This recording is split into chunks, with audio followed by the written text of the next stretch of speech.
ಸ್ನೇಹಿತರಿಗೆ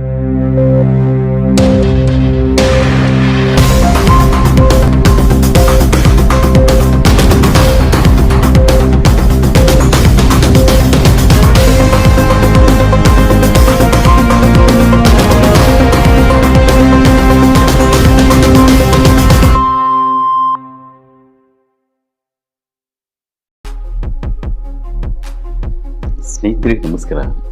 ಸ್ನೇಹಿತರೆ, ಹೇಗಿದ್ದಾರೆ ಎಲ್ಲರೂ?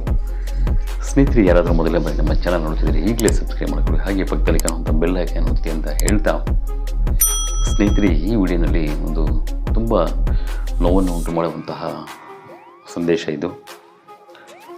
ಅದು ಏನಂತ ಹೇಳಿದ್ರೆ, ಕುವೈತ್ನಲ್ಲಿ ಒಂದು ದೊಡ್ಡ ಕಟ್ಟಡದಲ್ಲಿ ಮೊದಲನೇ ಹಂತದ ಅಂದರೆ ಫಸ್ಟ್ ಫ್ಲೋರಿನ ಹಂತದಲ್ಲಿ ಒಂದು ಗ್ಯಾಸ್ ಬ್ಲಾಸ್ಟ್ ಆಗಿ ಬೆಂಕಿ ಉರಿಯೋದು ಶುರುವಾಗುತ್ತೆ. ಅದು ಉರಿತಾ ಒಂದರ ನಂತರ ಒಂದು ಇಡೀ ಕಟ್ಟಡಕ್ಕೆ ಹೊತ್ಕೊಂಡು ಉರಿಯುತ್ತೆ. ತುಂಬಾ ಉರಿದುಕೊಳ್ಳುತ್ತೆ. ಅಗ್ನಿಶಾಮಕ ಇಲಾಖೆಯವರು ಬರುವಷ್ಟೊತ್ತಿಗೆ ಕಟ್ಟಡದಲ್ಲಿರುವಂತಹ ಎಲ್ಲ ಜನರಿಗೆ ತೊಂದರೆ ಆಗುತ್ತೆ. ಸುಮಾರು 49 ಜನ ಮರಣ ಹೊಂದಿರ್ತಾರೆ. ಅದರಲ್ಲಿ ನೋವನ್ನು ಉಂಟು ಮಾಡುವ ಒಂದು ಸಂದೇಶ ಏನಂದರೆ, ಆ 49 ಜನನೂ ನಮ್ಮ ದೇಶದವರಾಗಿರ್ತಾರೆ. ಅಲ್ಲಿ ಕೆಲಸ ಮಾಡೋಕ್ಕೆ ಹೋಗಿರ್ತಾರೆ, ಕೂಲಿ ಕಾರ್ಮಿಕರಾಗಿ ಕೆಲಸ ಮಾಡೋಕ್ಕೆ ಹೋಗಿರ್ತಾರೆ ಕುವೈತ್ಗೆ.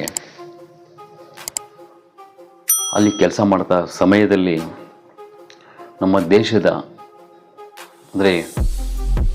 9 ಗಂಟೆ ಅಂದರೆ ಅಲ್ಲಿನ 6 ಗಂಟೆಗೆ ಸಮಯದಲ್ಲಿ ಕೆಳಗಡೆ ಫಸ್ಟ್ ಫ್ಲೋರ್ದು ಏನಾಗುತ್ತೆ ಅಂದರೆ ಗ್ಯಾಸ್ ಲೀಕೇಜ್ ಆಗಿ ಒಂದು ಬೆಂಕಿ ಅಪಘಾತ ಆಗುತ್ತದೆ. ಅದು ಉರಿತಾ ಕಟ್ಟಡದಲ್ಲಿ ಎಲ್ಲ ಕಟ್ಟಡ ಒಂದು ಬಿಲ್ಡಿಂಗ್ ಎಲ್ಲ ಉರಿಯೋದು ಶುರುವಾಗ್ತಾ ತುಂಬ ಜನಕ್ಕೆ ತೊಂದರೆ ಆಗುತ್ತೆ. ಅಲ್ಲೇ ಸಜೀವ ದಹನ ಅಂತಿರಲ್ವ, ಆ ಥರ 49 ಜನ ಅವರೇ ಅಲ್ಲೇ ಸುಟ್ಟು ಭಸ್ಮ ಆಗ್ತಾರೆ. ಆ 49 ಜನರಲ್ಲಿ ಎಲ್ಲ ನಮ್ಮ ದೇಶದವರು ಆಗಿರ್ತಾರೆ.